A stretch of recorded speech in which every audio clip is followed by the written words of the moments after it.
This is ACOFAE.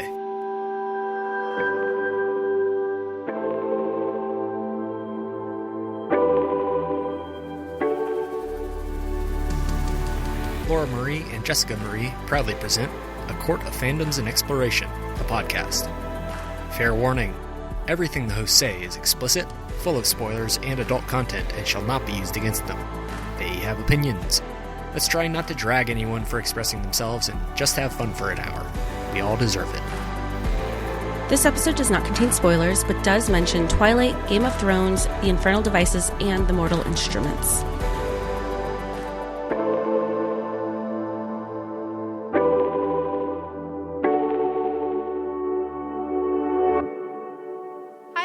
And welcome to A Court of Fandoms and Exploration, your weekly deep dive into the YA literature and fandoms that we love. I am Laura Marie. And I'm Jessica Marie. And today we are discussing the one and only entry in the Shadowhunters film universe. This is Shadowhunters, The Mortal Instruments, City of Bones, Book 1 from the movie from 2013. Oh, It's not a fever dream. I thought it was a fever dream. It's very real. And I say that because the first time I ever saw it, I'm sorry, my voice is still really off. I've been sick. The first time I saw it, it was like 4 or 5 in the morning at your place. And you're like, well, let's watch Shadowhunters. I was like, okay. And went back to bed after that and woke back up. Didn't think it was real till you told me later that day we were talking about the movie. And I'm thinking, that was today? That was real? And it feels like a fever dream even with the rewatch, so... Yeah, that was real. We all, I think, kind of wish that this wasn't real. I'm not spoiling this. It's not good, right? It's not good.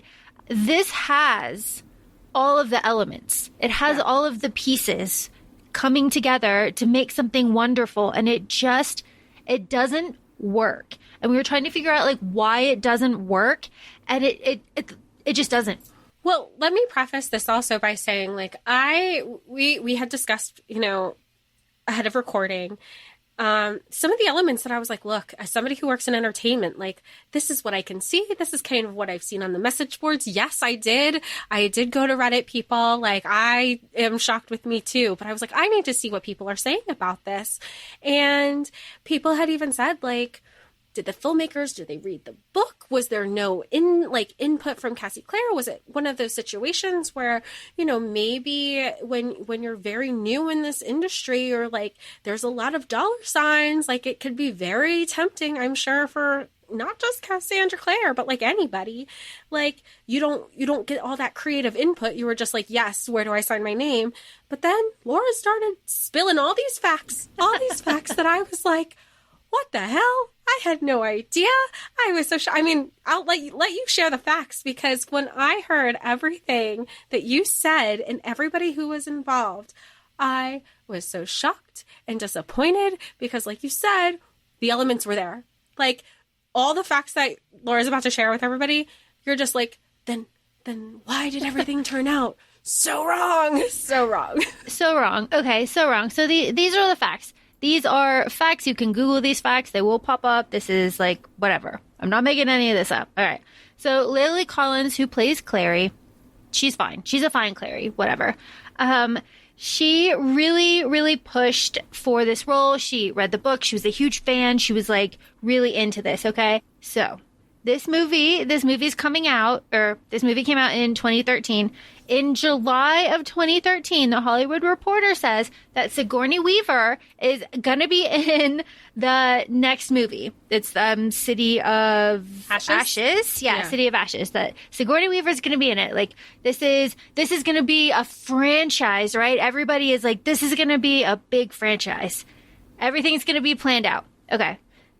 That didn't happen, obviously. Could you imagine, her contract, her agents and her lawyers being we got this dope deal, sign it. You're like, oh my gosh, we have Sigourney Weaver on this project. And that's it? Well, they were all, that's the thing, the entire cast was going to come back for the next one. All of them. Everybody was all in on this being a life-changing, like, franchise. And it didn't happen. Filming for the sequel was supposed to begin on October 2013. This is, like, right after the movie came out. And it just didn't happen. It got pushed back. And then it finally got rebooted in 2016 as a TV show. But more on the movie. Okay. So the studio did not think that Clary, a female MC here, would be a big seller, and they asked her to change the lead into a male. I'm sorry. Unacceptable. But that goes to my second point that says, like, by all accounts, Cassie Clare was, like, relatively heavily involved here. She had say, she had, like, input. She was there. She was on set. And that goes to my next point, she fucking handpicked Robert Shea, who was the executive producer on The Lord of the Rings, to be part of this project. Handpicked this guy to be on there. And, like, oh my God. Okay. More on this. So, Matthew Daddario, who plays Alec in the show, actually auditioned for Alec in the movie and he didn't get the part. I just think that's amusing. The director and everybody involved specifically said that they did not want to use a lot of CGI. They wanted to really stay away from that. But, like, okay. I mean, we'll get into it when we start talking about the movie. The stunt work, they put the actors through a lot of stunt work because they didn't want to use wires, but, like, fine. But there are some stunts in there where I'm like, there's no way. Like, There's that no was at least way. a stunt double. Yeah, no way. It's I don't know. It's just this whole thing. And then, like, you have all of these, like, high profile actors. Like Jared Harris you have in here. You have Lena, that's fucking Cersei Lannister. Queen Cersei Lannister, first of her name, right here as Miss Jocelyn Frey. It's like Jonathan Rhys-Meyers. I mean, that's Henry VIII. We have all of these people. Like Simon. And then, of course, Jamie. Like, it just, damn it. Well, damn it. There's a lot to be upset about. But I do think, if you think about it from, like, a general public standpoint, because at this point, this movie came out in 2013. Twilight Saga, the books and the franchise has already been out because Jamie was in the Twilight series. And so... Spoiler. Oh, yeah, spoiler. What is he? He's part of, like, the Voltive? Yeah, he's like one of the bad guys. And it's just, I think you can, I think for the general public, mostly, it's always, like, vampires and werewolves, that they're sworn enemies. You could pretty much go into any franchise knowing they're going to be against each other. You don't need to know all the in-betweens. You don't have to have read the books. And this movie was clearly something that, I don't want to say it was fan service, but there were all these little things that were happening within the movie that, unless you were a fan of the books and of the series in general, you're not going to pick up on these little things or, like, the impact of things that are and aren't there. For example, Max, like, where was, we have a lot of the main characters from the books. You have Clary and Simon and Luke and Jace and Isabel, Alec, Magnus, Valentine. Those are just some of the key people. But then you have a lot of the side characters who were still just as important and were very involved in the storyline in this series that impact the whole thing later on. So to not see them, and get it, it's a movie. You can only do so much in 2 hours. But I just feel like there were things that were missing. But then, to, like, what you said, Laura, there were also some things that were, like, very, like, pulled straight from the book too. That's the thing. Like, there are quotes here that are pulled straight from the book, scenes that are straight from the book. Like, some stuff is like hella accurate, right? But, like, that's the other thing. Like, it's a long movie. It's long. We're 2+ hours. Like, and even then, you're just like, damn. Because, just to your point, like, obviously, if you're listening to this, I hope you've read the books. But if you haven't, you'll have fun. But the Mortal Instruments is just, like, not the strongest story out of this one, right? So everybody starts here. But, like, this movie said that it didn't want to rely on special effects, but the special effects that are in here are necessary, right? Like the demons are necessary, but it's bad. It's bad. The Stele stuff is necessary, but it's bad. It's one of those things where you want the thing that you love to make it on to like the big screen or the small screen, right? But like, do you really want that if it's gonna just suck ass? Even if everything looks perfect on paper, because everything looks perfect on paper here. Even the script, like the script is what it is, okay? But Jace is still sassy. Simon is still Simon. Isabel is like... They are still their characters, 100%. Yeah. I agree with you. Yeah, 100%. I know these people. And I know in this situation, Jace is going to say something like this. Isabel's going to react like this because we know that Clary is the first girl that she's been around for an extended period of time. So that's why their relationship is like this. You don't get any of that really. You get, in the movie, you get like very passing... Like, okay, let's just start the movie. Let's start the movie. It opens pretty much like the books, right? It's Clary's birthday. She wants to go to the club. Her mom doesn't want to talk to her. Luke is there. It's all pretty like standard, ripped from the book. Nefarious loins at the poetry reading, Pandemonium. Except, okay, Jess, you and I were talking about it. Angelic power on the Pandemonium sign. Make it make sense. Make it make sense. It doesn't. That's fine. It's fine. It's fine. You have Isabel, Jace, and Alec killing the demon. Okay, this is all fine. This is all accurate, more or less. It's in the middle of the club instead of in a closet, whatever. There is a throwaway line here that Simon says. He's like, Clary, maybe you didn't see somebody get murdered in the middle of the club. You know, sometimes they pump hallucinogens into the air. That is just like kind of a funny, because the club that Sebastian and Clary go to with Jace, right? There's like fairy drugs falling from the ceiling, so everybody has a good time. It's just one of those fun little things. And the fan service that you're talking about, Jess, is very evident, I think, kind of, because Isabel's in the ruby necklace. It's never fucking discussed. And they like zoom in on it. So it's very much, but like you said, it's not discussed. The only reason I, as a fan, know about the necklace is because of like the backstory with the infernal devices.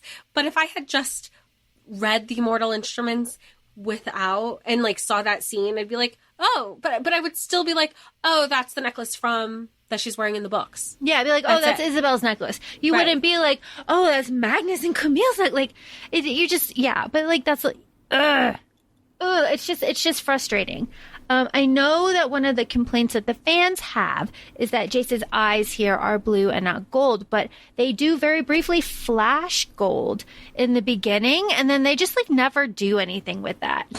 To argue that, they're like, yes, okay, I'm not going to argue what's on paper, blah, blah, blah, the books. But you could argue if it was, especially, I'm going to get angry about this for a second, though, is like, okay, the Herondales are known for their blue eyes. And we know that Jace is a Herondale, all the fun stuff. But I go back to, with all the fun facts that you shared, I think you got to the part where Cassie had a firm hand in this. Like, I thought she was completely removed, because how would all the elements be there and not go well? But you had the actual, like, the person who created this world overseeing everything right there. And now I'm like, and again, like, if it was an issue with Cass, like, she'd be like, no. Or if it was really that big of a deal, contacts. Everybody's using contacts now. Mm-hmm. Like, I don't know. I just... That's the smallest thing that people are upset about. Like, there are a lot of things. Oh, well, they don't like Clary's hair color. It's too dark. Because it's a dark auburn as opposed to, like, like, okay. A fiery red. Like, fiery ginger red. Okay, yeah. I'm a redhead. I'm not a ginger redhead. That doesn't make me, like, any less of one. But they point to Kat and her Clary, and that is the perfect... Like, everyone agrees that, like, that's it. I'm not going to say, like, when I read the books, I imagine Kat McNamara, and I love her. And she's like, every time I see her as a blonde, I'm like, oh my gosh, it's Mia. And then when I see her as a redhead, I'm like, oh my gosh, it's Clary. Like, It's she's Clary, just, she's just like Clary. one of those people who like look good with any hair color. But I digress. Okay, so movie stuff. Movie follows books. Blackwell and Pangborn, attack mom the next day. Clary draws all night, all of that. So then Clary is out with Simon and they're at Java Jones, right? And she's showing him like all this stuff, like, oh, I'm drawing all this stuff. Oh my God, everything's crazy. And she sees Jace and like, all the invisible stuff. And then Jace makes a crack that like Simon is in love with Clary. And that's the second time so far that someone has told Clary that Simon is in love with her. I just think that's interesting that like very early on, they're like harping on that. But I want to talk about the JC box because we get the JC box. Like, we get that, but like, we don't get to see like what else is in there. And of course, we know there's like hair in there, but like the potion, all of that stuff. All the zooming in on the stuff is very, like you said, is significant for the fans and significant for like the fan service. And of course, like if you're like a cinephile, you just like typical, media format is if you zoom in on something that's supposed to be important and it'll unfold later on. But I feel like this zoom in on stuff with this movie didn't have that like ROI that the gen public usually gets because it's the zooming in for the fans, not for like the gen, like, you know what I mean? I do, because then we get a shot of Luke going into his like padded cell and we get a zoom in on his like phone and stuff because it's not in there. And it's just like, okay, I get it. But then we get our bad CGI of the kitchen demon. So Jess, tell me about this kitchen scene. I'm just like, okay, so yeah, you have the kitchen scene. We're talking about the one after her mom was already kidnapped, right? Yes. So we have the kitchen demon. It's first supposed to be like, I will say, I am very proud of Clary's quick wit. She's quick on her toes. She's like, oh, there's a dog. Let me isolate him into the bathroom. Even though half the door is broke, he really can't jump through it. So let me just put this Rottweiler in here. Nothing negative about Rottweilers. Yeah, I love them. I grew up with one. That's just the dog that's in the movie. So then, of course, Roddy turns demon, escapes the bathroom. Bad CGI. Kind of creepy though. Like anytime anybody, like you see like the whites of the eyes, you're like, oh, this isn't a good sign. Mm-hmm. And I will say she's very quick on her. She turned on the gas. I was like, good for her. That's our girl. I think, yeah. Like that is quick thinking because a lot of people in situations like that, it's, everybody talks about it, fight or flight. You don't, which one are you? And honestly, everybody can think they're one until they're in a situation and then you figure out that might not be the case, but that's not the case here. She was like, I'm going to look, where's the gas? Where's the fumes? Here's my lighter. And she does the thing. She hides in the fridge but she's not exactly in the fridge. She just kind of uses the door as a barrier. The kitchen explodes. How she comes out unscathed that's like my thing. I swear she has a concussion. Because she's sitting there like this for a while. Maybe. Well, I mean, doesn't she in a way? Because then she eventually passes out at the Institute. Yeah, because she got bit. Yeah. Right. Oh, it's because the bit. She's fucked up, but like. Yeah. So maybe like the demon bite exacerbated her concussion. I don't know. But so that happens. Jace is there. He finally like kills it with like the Seraph blade. Thank you. It's the Seraph blade because I was like, it's not the Steely because it's the huge ass blade. So and then like we're good. He doesn't name them. This is a little detail, right? How do you get a Seraph blade to light up? You have to say the name of the angel to get it to work, right? I completely forgot about that. I couldn't keep in mind. I've only read this book once, and it's all like. Yeah, that is standard. Like Gabriel, you have to name your Seraph blade, and they do not here. And I know because that's like it just wouldn't play well on camera. I understand that, but like, well, even the blade is very CGI'd because it's all glowy and stuff. It's not like a typical blade. You just be like, okay, here's this iridescent magical blade, but nothing. But here's the thing: nothing is explained, and I hate. I hate sounding like I'm bitching about this movie because I want to love it. I love this world. And what was the first thing I said? I was like, oh, I'm not going to cry. Nothing's going to make me cry like the way Sarah makes me cry. And this is the only other series that has really made me cry the way that it has. And I want to like it. I do. And it's like you have to kind of take it at face value and just kind of embrace it for what it is. But it doesn't come without its critiques, though, because that's the whole frustration of the fans, especially when you had like all the elements are there, you know? Talking about something good, piggybacking off what you're saying, because, you know, we sandwich here, good, bad, good. Here, Jace, when he kills, I think, I can't remember the name of this demon. It's a hunting demon, tracker demon, but he takes off his hood, right? And he looks at her and he like slicks his hair back. And I was just like, that's our Herondale sir. Like he knows his angles. He knows his light. He knows how to look good. Like, well, it's like on the subway when Simon, when they're bickering. And they're bickering and it's like him, Clary and Simon's just like, oh, you know, somebody's staring at you. And he goes, of course, I'm ridiculously attractive. It's like, amazing. I know, Jamie, we all know. Okay, so then I like when Simon's in there and Simon's like, and Clary's like, and there's this guy, you can't see him, but he's there, and then she's like, fuck, I can't see him either, and then he pops up and he's like, Jace Whalen, demon hunter. And the first thing I was like, Jace Whalen, I was like, ugh. Yeah, because I forgot. Yeah, you forget, right? You're just like, whoa, we're back here. But then you're just like, demon hunter. But it's like, yeah, I mean, yeah. It's just so, and I love his quip there about like, my hair is naturally blonde. Mm-hmm. Like, it's just like, because that's straight from the books, yeah. And I thought it was like a peroxide blonde, and then you see him in all this Stranger Things press tour, and I was like, no, he's literally... Yeah, and it's the same color, yeah. Just this beautiful blonde man. Beautiful blonde. There is a website, I think it's in the Shadowhunters wiki, that has a comprehensive list of the scenes that are different from the book than from the movie for this. But there's a few differences that really bothered me here. But one of the differences is this like really bad Steely work that Jace has to do when he's trying to eavesdrop with Luke on Pangborn and Blackwell, where he's like pushing it into the wall, and it's like, what the fuck is that? Like, this is like a magical pencil, my dude. Like, you have to write a rune here. We're not just like push, like, Yeah, I didn't feel like there was a rune. It just felt like an electric pencil, like a light up pencil. Yeah, just like you know those books with the pens that you're supposed to run the pen along the word for kids to learn how to read. Yeah, That's what it reminded me of.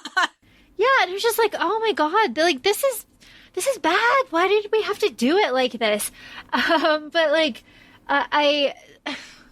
another like silly little criticism I have is that after this scene, you know, after Clary kind of like panics in the rain and like Simon and Jace are like taking her back to the Institute, and they get to the Institute finally, and the CGI reveals the Institute. I'm fine with that. Whatever. But the fucking Harry Potter-esque door. Oh my god. I have the same notes as you. What is this? Mr. I don't want to use a lot of CGI. We're going to do a lot of different stuff. You get this whole like multiple second scene of this door closing that I just don't give a single shit about. Well, the same thing with the reveal once they're in the Institute and they do the library. They do this whole upwards panoramic scene. Yeah. And I'm like, is this supposed to be like Harry Potter in the Great Hall when they do the reveal, and like it's first night, like that's immediately, again, like I get to see this all constructively the second time around because like I was awake, not 4 a.m. But like I can see, it's just one of those things where you can see what people wanted to do and the effort was there. But the execution just didn't work. Didn't land. It just didn't land because then we get this very rapid explanation. Like Clary wakes up in the infirmary, right? And Simon's like, "Oh, he wakes up," and then Simon's like, exposition. She's like, oh, they have runes for everything, this, and this. But that tracks with Simon. Like, Simon, that was Simon. That is Simon. But for, like, an unknown audience, that's, like, explaining what's going on. Right. And then it's like, oh, we weren't sure if you had Shadowhunter blood, but, like, the rune would have killed you if you didn't. So, like, now we know for sure. It's, like, a little bit of world building. Yeah, and it's still, like, okay, like, if you're an audience member, you're like, cool. Okay. What's a Shadowhunter then? Yeah. Yeah. But, like, now we're in a good, like, 30 minutes into the movie, and if you try to look at it objectively, as if you never read the books, which is a lot of critics when it comes to movies, like, they're not, like, they have to, because a critic is like, this isn't the only movie they have to see. They're not going to have time to read every single book either. So if they're, like, taking it at face value, they'd be like, okay, what the fuck is this? Yeah, and, like, face value. Okay, we have Isabel, Alec, and Hodge. They're at the Institute. There's nobody else. Okay, Marison. Okay, whatever. We don't even know. It's not explained. They don't exist here. It's not explained, and it's just explained that, like, the Mortal Cup went missing, right? And they can't make any more Shadowhunters because of it, and that tracks because they need it, and that's why there aren't any more, and that's why they need the Shadowhunter Academy, and that's what Simon. All of that tracks. Okay, fine. The Isabel that is here, this Isabel is not my Isabel. My Isabel is from the show. This Isabel is fine. Just like this Alec is fine. This Alec also is not my Alec. But he does play Alec the way that Alec is. Right. When we meet Alec, he is book one. like This is book one Alec. This is book one Alec. He's frustrated. He's, like, in love with Jace, but, like, it's not really, like, because we get all of that slowly throughout the 6 books. Because they're parabatai also. Yes. So at this point, and we already know the drama that comes with being in love with each other, and, like, we all know that. We all know that. Yeah. We all know. But, like, this is this whole thing. We get Hodge and his birds, and all this exposition, right? All of this exposition. But then Mr. Jared Harris, our Hodge here, he tells Clary about the circle. And it's just like this. If you don't have, like, a deeper understanding of what the circle really was, which is, like, radicalized children that were obsessed with the purity of the bloodline, more or less, like, if you don't have a firm grasp of that, then you're just kind of like, okay. You don't understand, like, why it was such a big deal. But then I do feel like they make up with that just by how fucking crazy they chose to play Valentine. Valentine is off. I can't. He's unhinged. It's the eyes. Like, he does a good job. He does. Well, I mean, that's just like Jonathan Rhys and everything he does. But I also, and we talked about this earlier, I feel like even though you knew Valentine was bad in the books, we've discussed it in our other Shadowhunters episodes too. The running thing is that he can't speak. Don't listen to him. Don't let him speak, because he is such this charming. He's so charming in a manipulative way that it starts to make sense with what he's saying, how he says it, the delivery that he says it. So even though you know he's bad, if it was just somebody, if he just popped up on the street, you wouldn't know. And that's like that. Those are, like, almost like the worst type of villains too. That is. Know? So here you knew right off the bat not to trust him. Mm-hmm. So, man. Well, sorry, continue, because I'm going to get straight to the end, and that's not where we need to be. Continue. I will continue to the Silent City with Brother Jeremiah, not Zachariah. Brother Snackariah. Brother Six-Packariah. I could go on. I'll stop. We're with Jeremiah, and my note is Brother Jeremiah's stupid voice. And my other note is Jace said the thing, the City of Bones. Every time I see the Silent City, the City of Bones, it just makes me think of all of the time that Jem had to spend there, and it makes me fucking sad of Jem just walking around thinking about the only time he'll get to leave and see Tessa. Like, what, Jem is so good. Jem is so good. And so that is what I think of all of this, though. But But tell me why the mortal sword fucking trial that we have here is so fucking stupid looking. She is supposed to be grabbing that. It's supposed to hurt. It's supposed to like pull the truth out of you. She gets like a drop of something. It's supposed to be like this painful thing. Yeah, it's a trial. You're supposed to hold. It's like a whole fucking thing, and that was frustrating to me. Because didn't Emma go through it too? Emma had to do it too, and she was a child, right? And that's like what I thought of, because that's like obviously more fresh in my mind than the first book. And I'm just thinking like she went through it, and they tried to stop her, and they were like, no, that's not like. Her friend, whatever his name is, again, like I'll get to it. Like they try to stop her, and she's like, "No, like this is just part of this. Is I'm telling the truth. This is all I know. Like this is just kind of like how it works in this world. I'll be fine." And she still did it. So that's just not really portrayed here. Again, I understand. Like, yes, we know at the end of the day, the books are better than the movies, but like that's just like this is a stupid change. Like this is a stupid change they usually could have fixed, and it would have been more dramatic than her just like having a flashback and falling on the floor. Like it could have been whatever. But we get Magnus. All of this just leads us to Magnus, and I like the Magnus here. I love this Magnus. Yeah. Rest in peace. He did pass away in 2019 from a heart attack, but he was an excellent Magnus here. He's in the short shorts. He's got the glitter. He's got the eyes. He's gorgeous. Hits on Alec right away. And I love how presumptuous, again, but this is again aligned with Jace, aligned with Isabel, when they're like him, the hot, like they were like the hot one, and both Isabel and Jace were like, thank you, or like they thought it was me, like themselves. Yeah. And they were like, no, not you, the one with the blue eyes. And we're like, Alec.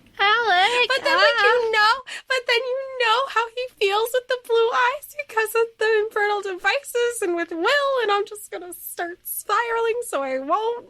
And Magnus remembers because he remembers every. I'm getting chills. I can't do this. I saw the picture that I sent you last night when Magnus showed up. Yep.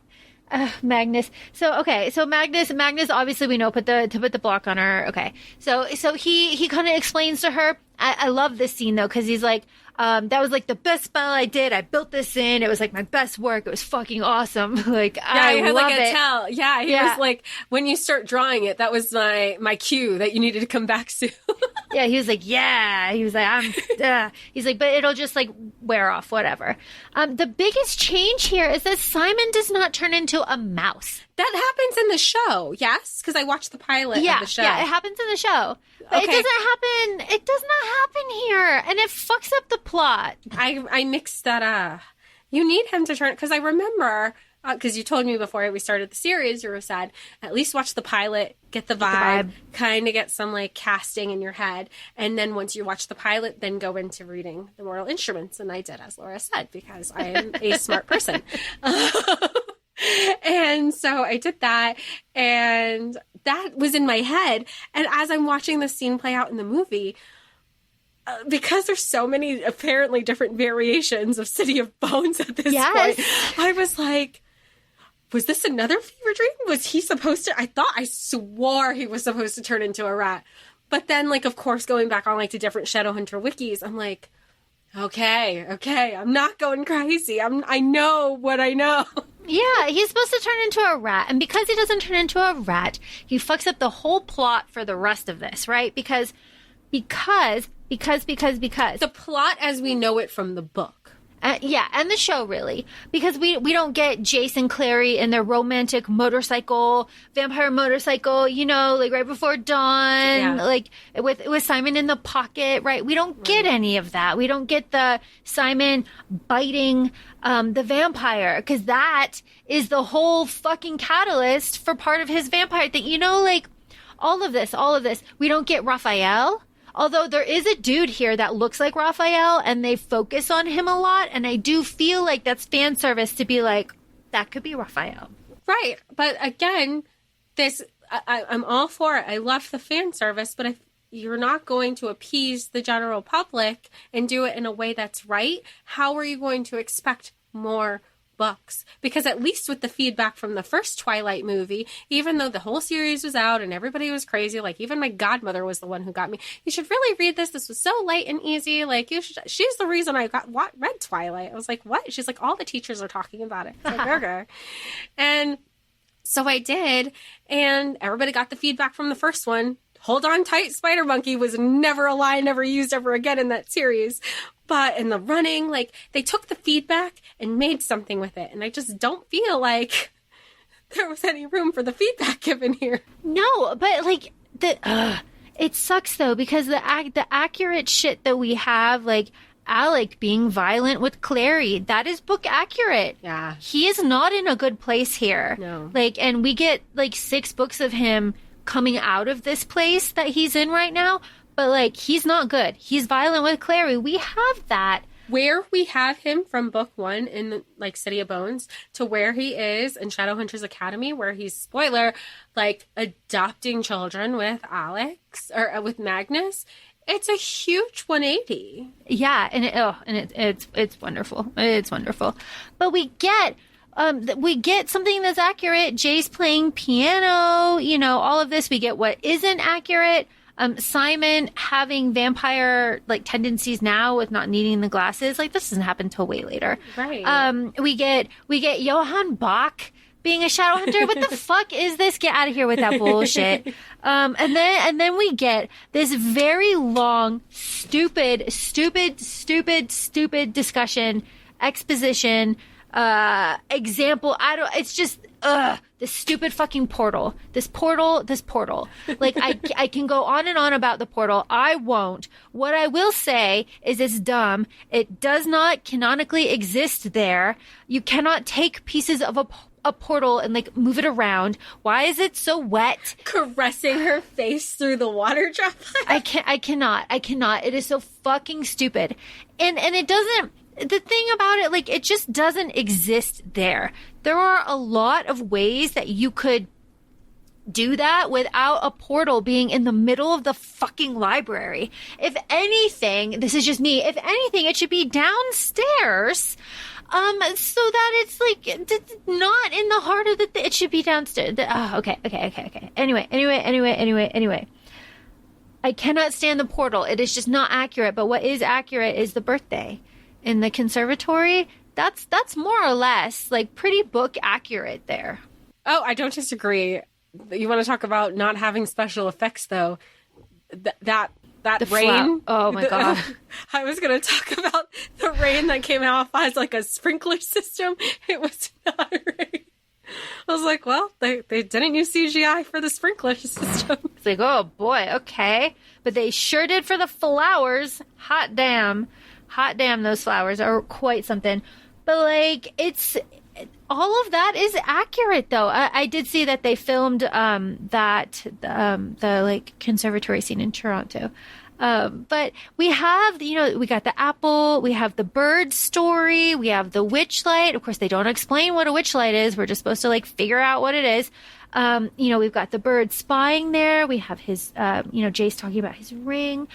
All of that works, right? Like, minus the special effects, but, like, all of that works. The chemistry between Jamie and Lily works, right? I buy it. It's fine. Yeah, I hope so. They dated. Yeah, like, it's fine. And then can you imagine thinking Phil Collins is going to be your father-in-law? I cannot. That's amazing. The rest of this is all accurate. We have the hallway scene after this, and then we have Clary in the library with the teacup in the paper, you know, whatever. We have a very after this, you know, and then Clary figures out where the mortal cup is, you know. Of course, we know this, but then we have a very gratuitous shot of Jamie's very long torso. Right? Right? Did they extend that? I was like, Jamie, sir, you are quite skinny and fit. I can see. And you're very... Is he fit, or is he just skinny and that highlights the fitness? I don't know. But, like, with all the runes on it, I was just like, this is like... Did you... Okay, I saw some screenshots, and I don't know if I was just like... maybe I was just like watching in standard definition and not high definition, but some of the rune shots on his chest, I was like, did they smear his makeup? It's not awesome. I know. Like, come on. And some of them are like, some of the runes are darker than the others. And I was like, were you running out of permanent ink? That, though, is okay because some runes do fade. Okay. So, like, that is okay. Like, you could explain that. You could be like, oh, no. True. Like, that one's fading. But like, okay, but did you smudge it? That one, you know. That's a temporary rune. Yeah, like, oh, God. Okay, we are up to one of the scenes that I have the biggest problems with, and this is like the battle at Clary's, right? This is the battle at Clary's. This is where Clary knows where the Mortal Cup is. She goes back to her house. She goes to confront Dorothea to get the Mortal Cup because it's in the tarot cards. Okay, so all of this is like, I'm going to say like not book accurate. Okay, fine, whatever. That can be fine. But the thing that bothers me, and it's not book accurate, is like Simon has a big part here.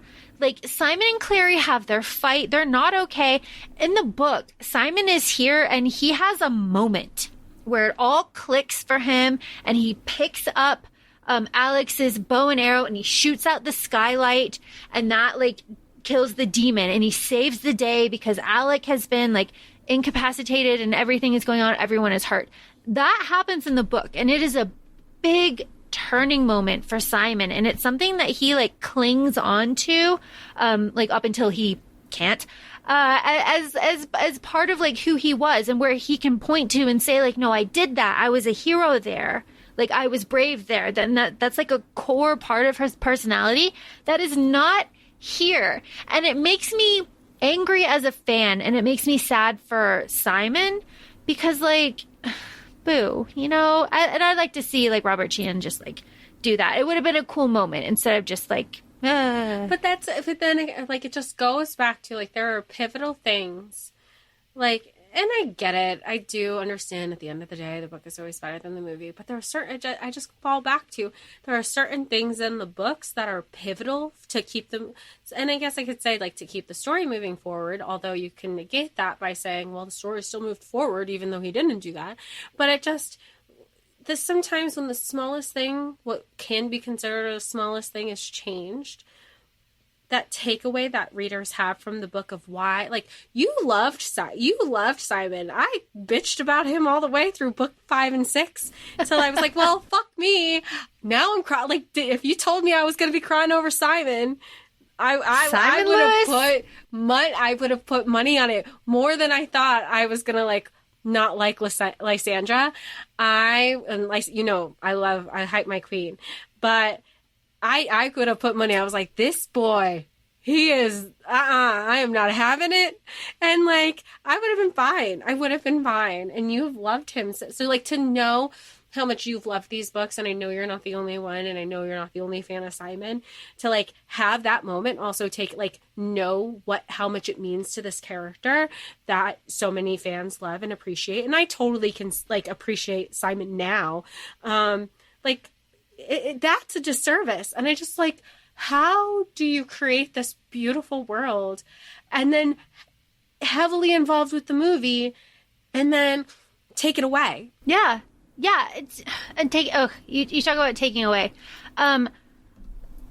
From this moment, from the moment everybody gets back to the Institute, okay? Like it's Alec, Simon, Clary, Jace, Isabel. By the time they get back to the Institute and give Hodge the cup, from this point on, the movie goes off the fucking rails. Like, it not only is it not book accurate, but it just goes off the fucking rails. And it starts combining everything, and it's just weird. It's just weird. First of all, again, Jonathan Rhys-Meyers, where's your shirt, sir? Do you think, like, how some people have in their contracts, like, a no nudity clause? Do you think he has, like, the opposite? Like, no, I need at least one scene being shirtless. Like a leather vest, and that's it. Leather pants. I mean. Braids in my hair. And I could have done without the braid. And the portal makes me wet, and I'm just dripping the whole time that I'm in here. Oh my I'm God. dripping, but the leather is dry. But the leather's dry. It just doesn't make any sense. But then we get crazy Valentine. I say crazy as in like radicalized, like just, whoa, sir, please no. Yeah.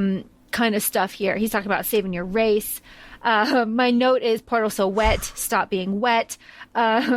And then it's like, you're my daughter. So we get that right away. We get Valentine saying to Clary that you're my daughter right away. Of course, we know that this is true. This is canon, right? We know this. But then Valentine starts to, we get Valentine, and he's starting to like slowly kind of lose it here. And Hodge is the one that comes up with the fake sibling scenario. This is where we get it. And Hodge says it very clearly. Make them think that they're siblings. Make them do that, and you will break their hearts and get them both on your side. If you lie and tell them that they're both your children. Yep. So like, right. That's one thing that obviously we don't find out till later in the series. Obviously, we don't know that in book 1 or even book 2. Or 2. So right out the gate for general, like if you're like a general public person, just if I'm watching this, okay, so they're not siblings, but we're going to lie and tell them that they are. Yeah. So like, okay, cool.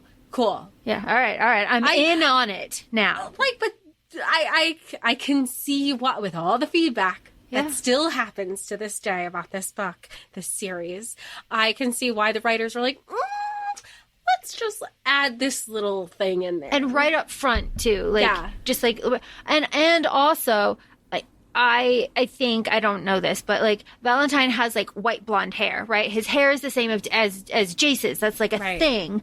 And that's like part of it. But here his hair is like black. So I can't remember though. Okay, so you know in the movies where he shares like the flashback of the false memories, how did that come to be? Because wasn't it just that Valentine did take Jason? They're just not. Oh, and you're talking about the movie? Yeah, like he has those flashbacks are true, but I can't remember how it goes with the story. Yeah. So my note here is Valentine faked his death. So the ashes of a man and a child, Jonathan Christopher. And then it says manipulates hard, screams memories into head. Because he's holding his head. He's like, ah. And they were just like flashes of the story that we know Jace told Clary. Yeah. But I just couldn't remember from the book. Because at some point, Valentine did have Jace, no? Yeah. He did. Okay, he did. That's why did. Those parts are true. Right. Yes. Okay. That's where we're at. Yes. Those parts are true. But Sebastian is his son. Right. Sebastian's his son. Jace is a Herondale. Right. I can't remember who his father was. It's not explained, right? But like that is what's happening here. We have to think that he's manipulating him and like screaming memories into him because he is because it doesn't exist in this version. Right, because then even in this version, Clary comes into the room. She's going to go attack him, knowing that he's the father now, but not knowing that he's like manipulated Jace into thinking all this stuff. And Jace disarms her, and he's like, "Hear him out." Yeah, and he's already has so much trauma and traumatized. Like maybe there's there's a need and a want for like a paternal figure, a maternal figure in his life. Again, you only know this from the books because you don't realize his dynamic with the Lightwood's parents. Right. So like it's a whole. It's a whole thing. It's literally a whole subplot that contributes to the plot. Oh my god. Yeah, and okay, and then like the pentagram with the demons inside. I just can't with that. And then we honestly, like I thought it was really creative how they created the pentagram with like the swords and the javelin and all that stuff. Oh yeah, and then with the shot up, that was cool. I thought that was so cool. I thought it was creative. I'm also like, why are we just when Jason's like, I'm gonna do it, I'm gonna undo, just fucking do it, just do it, like that's my thing. I'm like, why are we giving like open threats here? I like that he does do it at the end though. He does he does do it, but like I wouldn't be like, with the bad guy, because it's like a perfect example is with Hodge. The bad guy, like, again, or they're gonna do it anyway. But this is trauma. This speaks to trauma, right? I know. Like, but we know that. Of course, the subplot here is Magnus was called, and Magnus is up there saving Alec, and Simon and Isabel are off, and they find Luke, and then they find Jocelyn, and then they fight. It's like a whole fucking thing. It's like a whole action scene. Okay.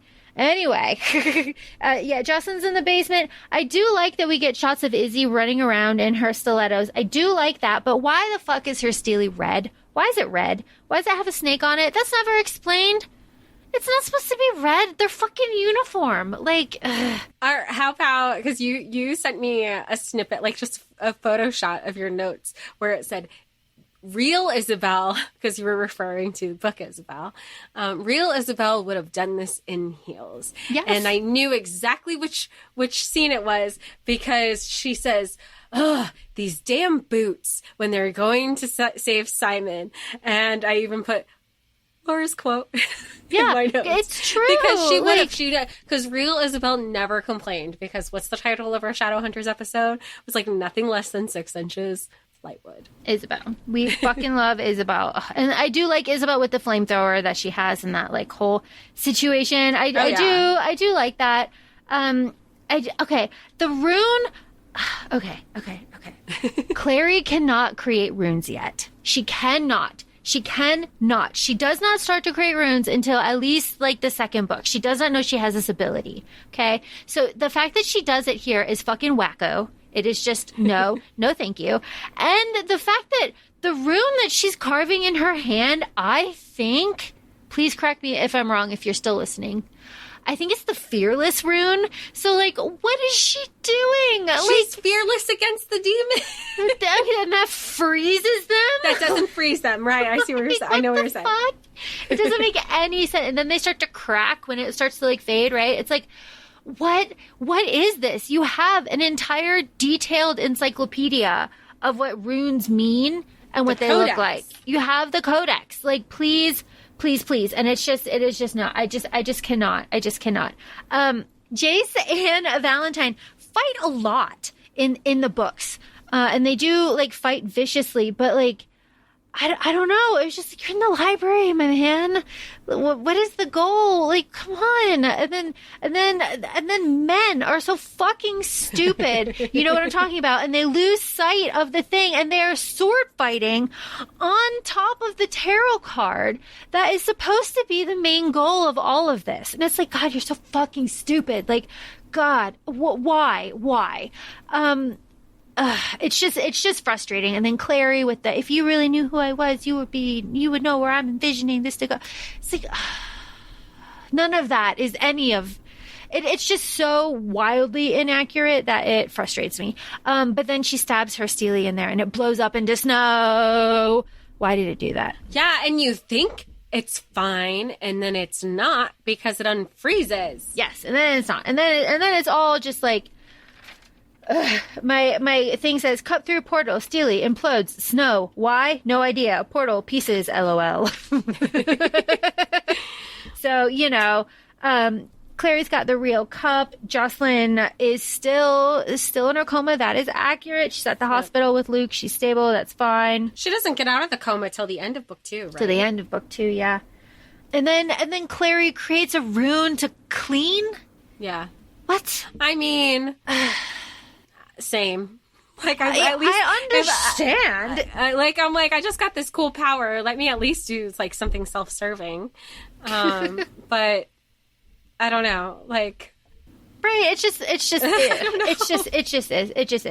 But then we get Jace coming up, and he's in his motorcycle. We finally get Jace on a motorcycle. I hope that's a vampire motorcycle, but it's in the day, so probably not. But then we have this like, what do I have? They're like supposed to, like, all they know right now, because again, we're just like in the first book technically, is that they're siblings, right? And now they're like trying to have this relationship. They're trying to have this relationship that's like a brother-sister relationship, after like in Eurotrip, where he's like, here's a fun fact, yeah, you made out with your sister. It's so true though, because like Jace says like, I don't believe it. You know, I don't feel the truth of it in my heart. Like, when I said I had never seen an angel, that's not true. He's talking about her, like, you're an angel. Right. He's like, I need you, Clary. Like, we need you. There's a bigger picture. It's more than just us. I did appreciate that. It's more than just us. Like, are you coming back to us? We're afraid you're not coming back to us. I like the "we're," But then she's like, everything is different. Like, the world is different. It's like, the world's the same. It's you're different. Right. Like, your perception is different. And then it ends with, like, all the stories are true. But, I mean, that's the same thing with, like, the chosen one trope. It's like, everything's the same. You just know more about who you are now. And what are you going to do with that? Well, not that she's the chosen one. Nothing. Right? But not like she's the chosen one, because obviously there's many Nephilim, there are many shadow hunters. But what are you going to do with this information? Well, nothing, because there is no second movie here. As we said, this was not greenlit. So we have absolutely nothing to go on here. So it is just, this is the end. Lily and Jamie broke up, they were a thing. And we just will never have any more of this, which... Damn, because I want to fix it. Yeah, essentially, you can argue, so did Cassie. Yeah. And that's why she resold the rights. For the show. To try to fix it, and it fucking flopped again. And I don't know if it really did flop. It had more than one season as opposed to more than one movie, which you could argue a full season has more hours than a movie of 2.5. So, I don't know. Do you do it third time's a charm? I mean, at least we know pre-COVID, and we've talked about this on previous episodes, the excitement that you had when you found out BBC was picking up the Infernal devices. It was like BBC One or something. I was so happy for you, because I knew how much you loved the series. I had never read it. I wasn't in this genre, but I knew how much the series had meant to you. So I was like, oh, this is so exciting. Like, this is a huge thing. And we discussed ahead of recording, like, our own, like, PR, entertainment, marketing strategy of how to roll out if it comes back. Who knows if it was just one of the things that is not moving forward currently. Maybe it will be. But I feel like maybe that's how you find that resurgence, is you start with the Infernal devices and you get the audience there, because you could do it with Bridgerton, you can do it with Downton Abbey, both the movie and the series. Like, the audience is there. And it's probably like an easier sell for an 1800s a period piece with a little fantasy, as opposed to an urban fantasy with a domestic audience. Stop starting with the Mortal Instruments. It's not the strongest. It's the fucking weakest. Start with something strong. Start at the beginning of the story. Damn it. And you even told me, like, we were going to start off with the Mortal Instruments when we were reading it, because you're like, you need this background. Think of it as present day, like, but this isn't the best. Like, you prefaced it with, like, just remember, you gave me a lot of disclaimers, actually, and you continued to, this is what we're going to do, this is what you can't do, this is what you could address. Mm-hmm. And it's been very helpful, because there's no way it would have had the impact of the Infernal devices. Like, I'm sure I would have liked it, but I was crying the first chapter in, because I was just making all the connections already, and I was like, what do you have me doing? That's the thing that I found myself doing a lot with this, too, and kind of, like, something that I find really fun about this movie, and something that is really frustrating, because you do get to, like, compare and contrast, and of course that's what we're doing, and it's fun. But, like, you can see with this group of characters where it would go, and how these characters would react to the situations, and, like, how everything would kind of, like, play out. And, like, but it's hard, because then the argument is like, okay, well, if you don't reboot it from, like, the Mortal Instruments and you go to Infernal devices, okay, all right, but what if you went to LA? Like, what if you started with LA with just, like, totally fresh? I feel like you need some sort of fresh take on it, because if you keep starting with the Mortal Instruments, the same thing's going to happen. And who knows? Like, I know we were talking with Deanna Ortega about this in our episode with her with Ruin and Roses, where, when you have that first book, you make it so you make it strong enough, almost, especially when it's with a series. Does it have to be the best thing ever? Not necessarily, because you're learning your characters, but you make it good enough where you're enticing people and you want people to be excited, be like, what is happening next? And that's what this movie didn't do, because there's so many open-ended things where it's like, well, now I don't know anything that's going on. Do I even want the second to know more? And it's also what like happens with reading the book for a lot of people too. I understand too. They're like, how am I going to push past this information? You know? Yeah. Cause it's a lot of books. Like the first 3 are like a relatively manageable size. And then they just like get more and more as you go. And it's like, okay, I don't really like this. So why am I going to like invest the time, money, and effort to like dig myself into this world that I don't like? Looking at the books, I mean, we went to the used bookstore a couple weeks ago, and I have almost all of them now. But you see them. I mean, it's the same thing, I guess, with SJM. You see like ACOTAR and then ACOMAF. Yeah, like they just get bigger. Progressively. Like my fingers can only go so far, people. Yeah. So I don't know. It's just frustrating. Do I like this movie? No. Do I watch this movie a lot? Yes. Is this a comfort movie? Yes. If it is ever on TV, would I watch it? Yes. Would I recommend it? No. Do I talk about it openly? More so now because of Jamie getting more popularity with his Vecna that he's doing. We all love him. You saw this in the theaters. You must have been living here when it came out. Yes. 2013. So, like, that's also like something where I'm like, that's what I was watching it on, like, because I watched it on Amazon Prime. I was like, this was in theaters. Yeah. This was in I mean, I know you have original merch. Like, I know you have, like, you would with a tour shirt. Like, I know you were like, this is your shit. Yep. It just wasn't. It just wasn't. But it is just like one of these, it is an interesting movie. If you bring it up in a group of people, sometimes you will get a surprising person that will be like, I love that movie. And you'll be like, excuse me? That has happened a couple times to me, and I know it happened to you.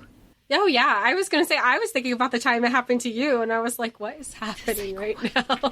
What? And that was before I had even read the books, and you're like, and one of the girls, she was like, I travel with at least one of the books on me all the time. Yep. Oh my God. It's amazing. Oh my God. It's just so funny. It's just so funny. So in a group situation, it is fun to be like, oh, and throw it out there and see if anybody bites, because that is just an interesting conversation to have.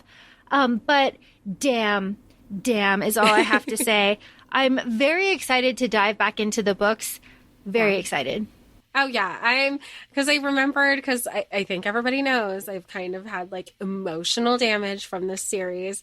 I mean, it's part of the reason why I've kind of been like dragging my feet on the marketplace, Shadowhunters at the marketplace, is because every time I hear a sentence and somebody I know is brought up, I'm like choking back tears. I was like, what the hell happened? I thought it was cool. But we're going to be going into the Dark Artifices soon and kind of going from there. I'm excited. I think this was like the push that I needed to just like because it's so nice to be back with like, there's a familiarity there, you know, even though I have no idea what's happening. It's really like catching up with people. Be like, oh, what's going on with you right now? It'll be fun. So stay tuned. We're going to be conquering all of the Dark Artifices. Those are thick. If you want to laugh, go look and see how many hours those take. Aren't they like 30 something? I'm terrified myself. I think one's like 30. It's like 20. So they are thick. So we're going to be going there. Jess, would you recommend this movie? I know, right? I think it's a fun rainy day movie. Like if you're just like, or like, I can't say I don't think I'd go out of my way. The way that you said, like, if it's on TV, will I watch it? No.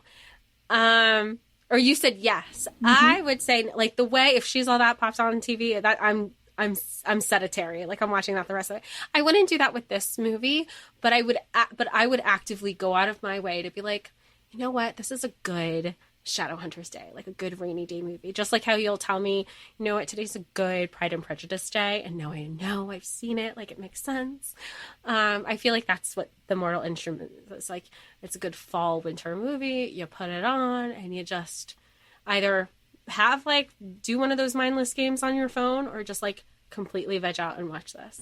Yep. So that's it's fun. It's fine. It's fine. Yeah, you're it's not fun. Yeah, like don't go into it like looking for emotion. Like, just like do it to be like, support chill. Jamie. Do it to support Jamie. Like, and then like think of, like, that's what I was also thinking of, like, you know, with it, when you discover like an author's new book and then you go back on like their whole catalog. I feel like this, like, maybe this will, like, people will find this movie because of the resurgence. I don't want to say resurgence of Jamie, because he's been a working actor this whole time. Constantly. Yeah. Like, he's not like a project here or there. He has been regularly acting. So I hope people like go back on his catalog and see that he's been young Grindelwald in both like Deathly Hallows and the Fantastic Beasts. Like, how often, like, they didn't really bring it back. Like essentially Fantastic Beasts were like a whole different set of actors. Not for Jamie. Jamie's like, I'm sold, because that man is ageless. Yes, he is. Ageless. Even though Joseph Quinn was like, how old are you? 88. What did he say? He's like, how old are you? And Jamie's like, 88, love. She's old. She's old. She's old. She's old. So I just hope people can like appreciate, and that's with a lot of actors, especially when like you finally see them at their, like, I don't want to say peak, but like with this mainstream popularity, I think is the better way to say it. And then you're like, yeah, have you not been following along all the time? I mean, Twihards definitely, they have known Jamie forever. Oh yeah, so they're give on credit it. where credit is. Yeah, but the rest of the people, like, he's in Camelot, like, I bet you, like, and like again, like, he's King Arthur. He's not like a jester, so like he has like prevalent roles in the projects that he takes on.